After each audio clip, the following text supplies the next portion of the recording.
നമ്മുടെ കർത്താവിൻ്റെ തേജസ്കരണ തിരുനാളിലാണ് നമ്മൾ. താബോർ മലയുടെ മുകളിൽ നമ്മുടെ കർത്താവ് രൂപാന്തരപ്പെടുമ്പോൾ മോശയും ഏലിയായും കർത്താവിൻ്റെ അടുക്കലുണ്ട്. ആ മലയിലേക്ക് നോക്കി കുറച്ചകലെ താഴെ താഴ്വാരത്ത് ശിഷ്യന്മാരുണ്ട്. ശിഷ്യന്മാർ കണ്ട കാഴ്ച അവരുടെ കണ്ണിനെ പോലും അതിശയിപ്പിക്കുന്നതായിരുന്നു. കർത്താവ് തൂവെള്ള വസ്ത്രത്തിൽ വെട്ടിത്തിളങ്ങിയ ആ നിമിഷങ്ങളിൽ ഒരു സൈഡിൽ മോശയും മറ്റേ സൈഡിൽ ഏലിയായും. മോശ ദൈവത്തെ കണ്ട മനുഷ്യൻ, ദൈവത്തിൻ്റെ കരങ്ങളിൽ നിന്ന് കൽപ്പനകൾ സ്വീകരിച്ച മനുഷ്യൻ, ജനത്തിന് മുമ്പിൽ ദൈവത്തെ പ്രതിനിധാനം ചെയ്ത മനുഷ്യൻ, വളരെ ശക്തമായി ഒരു ജനത്തെ അടിമത്തത്തിൽ നിന്നും പ്രതീക്ഷയിലേക്ക്, പ്രത്യാശയിലേക്ക് നയിച്ച മനുഷ്യൻ. എൻ്റെ പ്രിയമുള്ളവരെ, നിങ്ങൾ ഓരോരുത്തരും ദൈവം തിരഞ്ഞെടുത്ത ഒരു വ്യക്തിയാണ്. അടിമത്തത്തിൽ നിന്നും, പാപത്തിൻ്റെ അടിമത്തത്തിൽ നിന്നും, നിരാശകളിൽ നിന്നും, സങ്കടങ്ങളിൽ നിന്നും നിങ്ങളുടെ കുടുംബത്തെ പ്രത്യാശയിലേക്ക്, പ്രതീക്ഷയിലേക്ക് നയിക്കാൻ മോശയെപ്പോലെ നിങ്ങളും നിലകൊള്ളേണ്ടത് അത്യാവശ്യമാണ്. ഏലിയായെ ഒന്ന് ഓർത്ത് നോക്ക്.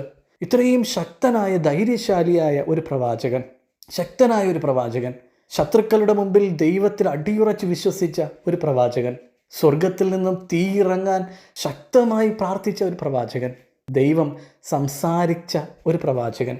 ഈ മനുഷ്യൻ വളരെ ശക്തിശാലിയും ധൈര്യശാലിയും, ജീവിതത്തിൻ്റെ പ്രതിസന്ധി ഘട്ടങ്ങളിൽ 100 അല്ല 200% ദൈവത്തിൽ പ്രത്യാശ അർപ്പിച്ച മനുഷ്യൻ. അതുകൊണ്ടാണ് ഈ ഭൂമിയിൽ നിന്നും ആ മനുഷ്യൻ കർത്താവിൻ്റെ സന്നിധിയിലേക്ക് എടുക്കപ്പെട്ടത്. എൻ്റെ പ്രിയമുള്ളവരെ, ഏലിയായെപ്പോലെ പ്രതിസന്ധികളുടെ നിമിഷത്തിൽ ദൈവത്തിൽ പൂർണ്ണമായി ശരണം പ്രാപിക്കാനുള്ള ധൈര്യത്തിന് വേണ്ടി പ്രാർത്ഥിക്കണം.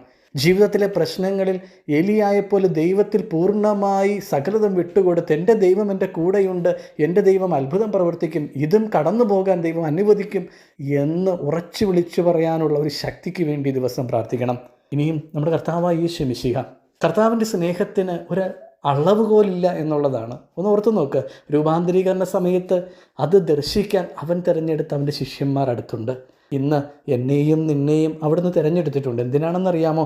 കർത്താവിൻ്റെ സ്നേഹം തിരിച്ചറിഞ്ഞ് മറ്റുള്ളവരുടെ മുമ്പിൽ അതൊരു സാക്ഷ്യമായി പറയാൻ. ഒരിക്കലും ഒരു താബോർ മലയിൽ കുടുങ്ങിക്കിടക്കേണ്ടവരല്ല നമ്മൾ, മറിച്ച് ഒരു കാൽവരി മലയിലേക്ക് യാത്ര ചെയ്യേണ്ടവരാണ്. എന്നാൽ താബോർ മലയിലുള്ള കർത്താവിൻ്റെ സ്നേഹത്തെയും അവൻ്റെ രൂപാന്തരീകരണത്തെയും തിരിച്ചറിയുമ്പോഴാണ് നമ്മുടെ ജീവിതത്തിൽ ഒരു രൂപാന്തരീകരണം സംഭവിക്കേണ്ടത്. കാരണം അളവില്ലാതെ അവൻ നിന്നെ സ്നേഹിക്കുന്നുണ്ട്, കരുണയോടെ അവൻ നിന്നെ തിരഞ്ഞെടുത്തിട്ടുണ്ട് നിന്നെ അനുഗ്രഹിക്കാൻ. തലവണങ്ങി ആശീർവാദം സ്വീകരിക്കാം. പിതാവായ ദൈവത്തിൻ്റെ സ്നേഹവും ഏകജാതൻ്റെ കൃപയും പരിശുദ്ധാത്മാവിൻ്റെ സംസർഗവും ആവാസവും ഇന്നും എപ്പോഴും നിങ്ങളോടൊപ്പവും, നിങ്ങളുടെ കുടുംബത്തിലെ ഓരോ വ്യക്തികളോടൊപ്പവും, നിങ്ങളുടെ എല്ലാ നിയോഗങ്ങളോടൊപ്പവും